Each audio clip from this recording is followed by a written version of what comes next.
है tournament of power की ending से, जहां हम देखते हैं कि सारे के सारे गॉड्स गोकू और वेजिटा के ऊपर काफ़ी ज़्यादा गुस्सा हो रहा था।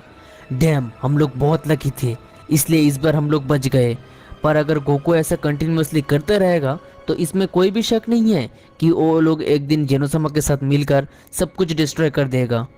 गोकू और उसका पार्टनर वेजिटा इस पूरी एग्जिस्टेंस के लिए खतरा है, तो हमें उन दोनों का कुछ करना ही होगा। उसके बाद बेलमोट सभी गॉड्स के सामने एक अनाउंसमेंट करते हैं। मीनवाइल हुइस और बीरस अपने प्लेनेट पर रेस्ट कर रहा था। हुइस बीरस से पूछता है, व्हाट्स अप माय लॉर्ड, आपको देखकर लग रहा है आप काफ़ी उदास हो, क्या बात है, आखिर आप क्या सोच रहे हो? मैं सब कुछ सोचने के बाद इस डिसीजन पर आया हूँ कि गोकू और वेजिटा इस सारे यूनिवर्स के लिए खतरा है। बीरस की ये बातें सुनकर हुइस एकदम स्पीचलेस हो जाते हैं। हुइस, हमें कुछ करना ही होगा, वरना वो दोनों द किंग ऑफ एवरीथिंग बन जाएगा। मैं सब कुछ समझ गया my lord. At that moment हुइस को बेलमोट की तरफ से कॉल आता है। बेलमोट कहते हैं, बीरस, हम सब गॉड्स मेरे यूनिवर्स पर आएंगे क्योंकि मैं एक काफ़ी इंपॉर्टेंट टॉपिक पर बात करने वाला हूँ।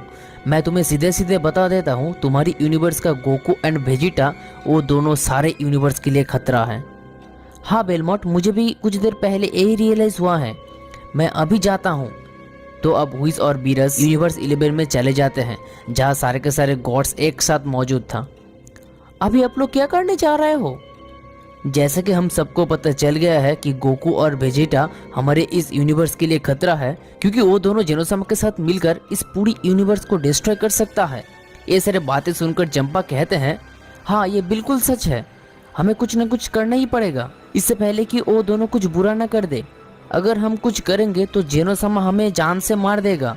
हमें यह भूलना नहीं चाहिए कि जेनोसामा सन गोकू का दोस्त है।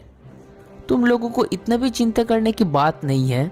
मेरे यूनिवर्स यानी अर्थ पर एक ऐसा रूम है जो कि कोई नहीं जानता, तो हम गोकू और वेजिटा को उस रूम में ट्रेनिंग की बात कहकर लेके आएंगे और उन दोनों को उस रूम में डालकर बाहर से लॉक कर देंगे और उस रूम को पूरी तरीके से डिस्ट्रॉय भी कर देंगे और वो दोनों कभी भी बाहर नहीं आ पाएगा, वो लोग उसके अंदर ही मर जाएगा। तो हम उसे एक एक्सीडेंट कह देंगे। तो अब सारे के सारे गॉड्स बीरस के प्लान को एग्री करते हैं। बीरस अब कहते हैं, मैं सब कुछ करूँगा। उसके बाद बीरस अर्थ पर चले आते हैं और अर्थ पर आकर सबसे पहले बुल्मा से मिलते हैं। बुल्मा जैसे ही बीरस को देखता है वो कहती है, मिस्टर बीरस, अचानक तुम्हारे यहाँ पर आने का रीज़न क्या है? बीरस अब कहते हैं, मैं काफ़ी इंपॉर्टेंट काम के लिए आया हूँ क्योंकि हम सबका फ्यूचर इसमें डिपेंड कर रहा है। बीरस की ये सारी बातें सुनकर बुल्मा काफ़ी ज़्यादा शॉक हो जाता है। मिस्टर बीरस, आखिर तुम क्या कहना चाहते हो? व्हाट्सअप मिस्टर बीरस, क्या बात है तुम यहाँ पर? मैं काफ़ी हैरान हूँ कि गोकू और वेजिटा नहीं दिख रहा है, क्योंकि मैं उन दोनों के बारे में बात करने आया हूँ। बीरस अब उन लोगों को उनके प्लान के बारे में सब कुछ बता देता है। बीरस की बातें सुनकर सभी लोग शॉक हो जाता है।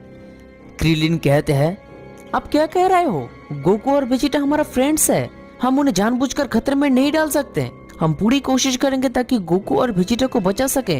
हाँ, मैं अपने फादर और मिस्टर वेजिटा इसके अगेंस्ट ये सब कुछ करने नहीं दे सकता। बुल्मा भी अब काफ़ी ज़्यादा गुस्सा हो जाती है और कहते हैं, मिस्टर बीरस, मैं तुम्हें कभी भी ये करने नहीं दूंगा। बुल्मा की ये सारे बातें सुनकर बीरस भी अब काफ़ी ज़्यादा गुस्सा हो जाते हैं और हकई से बुल्मा को मार देती है। तुम लोग कुछ ज़्यादा ही ओवर कॉन्फिडेंट हो रहे हो। क्या तुम लोग भूल गए हो मैं कौन हूँ? मैं गॉड ऑफ डिस्ट्रक्शन हूँ। पिकोलो अब बीरस के साथ फाइट करने के लिए तैयार हो जाते हैं, पर बीरस कुछ ही सेकंड में पिकोलो को काफ़ी ज़्यादा घायल कर देते हैं। मैं तुम सबसे कह रहा हूँ, ये डिसीजन मेरे अकेला नहीं है, सारे के सारे गॉड्स भी मेरे इस प्लान को एग्री किया है। अगर तुम लोग हमें कोऑपरेट नहीं करोगे तो तुम लोगों को मुझसे फाइट करना होगा। सारे के सारे गॉड्स भी ये बिलीव करते हैं कि तुम लोग कभी भी मेरे इक्वल नहीं हो सकते। अगर तुम लोग मेरे इस प्लान को एक्सेप्ट नहीं करोगे तो मैं तुम लोगों के साथ साथ तुम्हारी इस प्लैनेट को भी डिस्ट्रॉय कर दूंगा। पिकोलो मिस्टर बीरस के अटैक से काफ़ी ज़्यादा घायल हो जाते हैं और घायल होकर कहते हैं, ठीक है मिस्टर बीरस, हमें आपकी प्लान मंजूर है। पिकोलो की ये बातें सुनकर क्रिलिन कहते हैं, पर चुप करो तुम, कुछ मत कहना। हम गोकू और वेजिटा कभी भी गॉड्स का सामना नहीं कर सकते, और तो और उन लोगों के साथ एंजल्स भी जुड़ा हुआ है। हम चाहकर भी कुछ नहीं कर सकते, हमें मानना ही पड़ेगा। हुइस अब अपने आंखें को बंद करता है। वेल, तो तुम लोग तैयार हो? उसके बाद मिस्टर बीरस और हुइस वहाँ से अपनी पैलेस पर चले जाते हैं। बीरस जैसा सोचा था बिल्कुल ऐसा ही हो रहा था। उसके बाद हम देखते हैं कि गोकू और वेजिटा वापस में मीट करते हैं। हम लोग यहाँ पर क्या करेंगे? Calm down Vegeta. गोहन ने मुझे कहा है कि मिस्टर विस ने एक स्पेशल ट्रेनिंग के लिए हमें बुलाया है। हाँ, पिकोलो भी मुझे यही कहा है कि हमें एक टाइम रूम में ट्रेनिंग करवाएगा। उसके बाद गोकू और वेजिटा एक सीक्रेट टेम्पल पर आ जाते हैं जहाँ हुइस भी मौजूद था।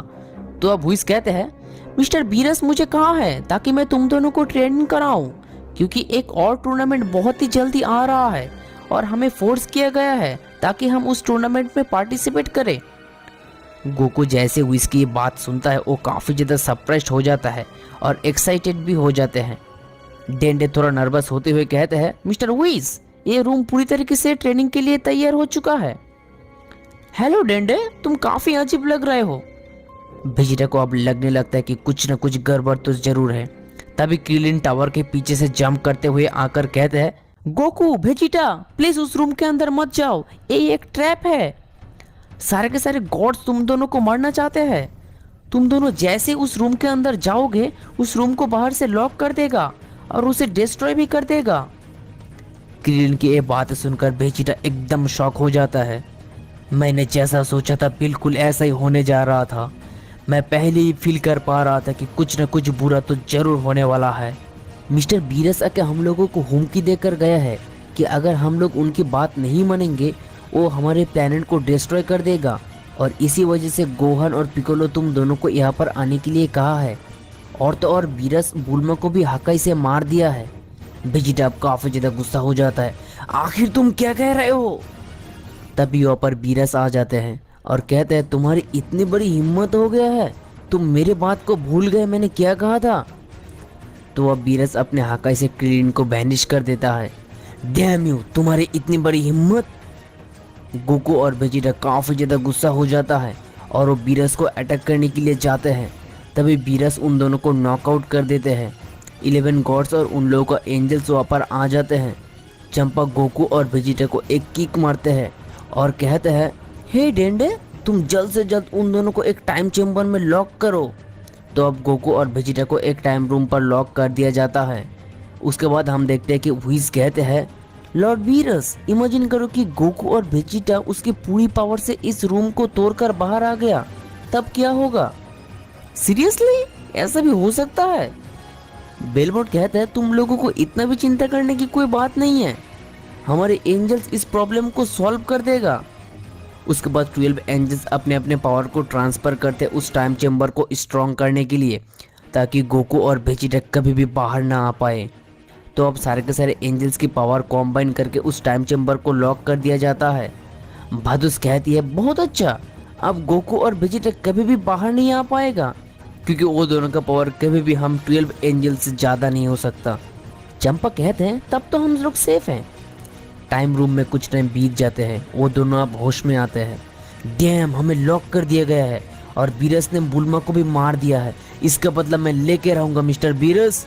तो अब गोकू कहते हैं, वेजिटा, हमें जल्द से जल्द यहाँ से बाहर जाना होगा। कैकरॉट, तुम जितना भी आसान सोच रहे हो ऐसा बिल्कुल नहीं है, क्योंकि इस बार टाइम रूम को कुछ अलग तरीके से मॉडिफाइड किया गया है।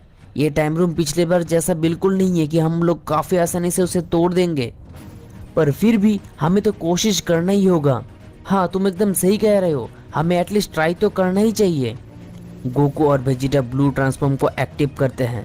अब वो दोनों पूरी कोशिश करता है, पर उन दोनों के पावर से उस टाइम चेम्बर में कोई भी इफेक्ट नहीं पड़ रहा था। डैम इट, मैंने पहले ही सोचा था, इस बार टाइम रूम को स्पेशल तरीके से मॉडिफाइड किया गया है। सारे गॉड्स हमसे झूठ कहा है, हम लोगों के साथ विश्वासघात किया है, मैं ये कभी नहीं भूलूंगा। तो अब गोकू नोटिस करता है कि उसके पॉकेट पर एक लेटर है जो कि उसे मिस्टर पोपो ने गोकू को दिया था। वेजिटा उस लेटर को पढ़ना शुरू करते हैं। I am really sorry Goku and Vegeta, mister Beerus जब डेंडे को इस प्लान के बारे में बता रहा था मैंने सब कुछ सुन लिया था, इसीलिए मैंने ये लेटर छोड़ दिया है और मैं ड्रैगन बॉल से विश करूँगा ताकि तुम दोनों इमोर्टल हो सको। तो अब गोकू कहते हैं, ये हमारे लिए एक बहुत ही बड़ी हेल्प है। उसके कुछ दिनों बाद मिस्टर पोपो सारे ड्रैगन बॉल्स को कलेक्ट करके ड्रैगन को कॉल करते हैं और कहते हैं ताकि वो गोकू और वेजिटा को इमोर्टल बना दे। गोकू, तुम्हें कुछ फील हो रहा है? हाँ, शायद मिस्टर पोपो ने ड्रैगन बॉल से हमारी इमोर्टल की विश कंप्लीट कर लिया है। परफेक्ट, हम अब बिना किसी प्रॉब्लम में ट्रेनिंग शुरू कर सकते हैं। मैं तुम्हें कह रहा हूँ, जब कभी भी मैं यहाँ से बाहर जाऊंगा, सबसे पहले मैं अपने हाथों से बीरस को मार दूंगा। तो अब गोकू एंड वेजिटा ट्रेनिंग करने शुरू कर देता है। वो लोग 8 साल से भी ज़्यादा टाइम से ट्रेनिंग कर रहा था, पर इस टाइम रूम के लिए वो 8 साल 3000 ईयर के समान था। वो लोग अब काफ़ी पावरफुल बन जाते हैं, यहाँ तक कि वो दोनों किसी भी गॉड ऑफ डिस्ट्रक्शन से भी पावरफुल बन जाते हैं। गोकू और वेजिटा काफ़ी आसानी से अल्ट्रा इंस्टिंक्ट में ट्रांसफॉर्म हो पा रहा था। वो दोनों एक न्यू ट्रांसफॉर्मेशन को भी अचीव कर लिया था, पर उस ट्रांसफॉर्मेशन को मास्टर कर नहीं पा रहा था। उस ट्रांसफॉर्मेशन इतना ज़्यादा पावरफुल था कि उस ट्रांसफॉर्मेशन को 30 सेकंड से ज़्यादा टाइम के लिए यूज़ कर नहीं पा रहा था। उसके बाद हम देखते हैं कि वेजिटा गोकू से कहते हैं, गोकू यही सही समय है। हाँ वेजिटा, यही सही समय है। गोकू अल्ट्रा इंस्टिंक्ट में ट्रांसफॉर्म होकर उस चेम्बर को एक स्ट्रॉन्ग अटैक करता है। तभी वहाँ पर एक न्यू डार्क एरिया ओपन हो जाता है। गोकू और वेजिटा वो दोनों जमीन पर गिर जाते हैं। डैम कैकरोट, हम यहाँ से बाहर जाने के बदले एक और दूसरी जगह पर आ गए। मैंने ये कभी नहीं सोचा था। It's really unexpected. तो अब गोकू और वेजिटा उस रूम के अंदर एंटर करते हैं, जहाँ ग्रेविटी पिछले टाइम चैम्बर से काफ़ी ज़्यादा था। कुछ कुछ चीज़ें पिछले टाइम रूम से मिलता जुलता था,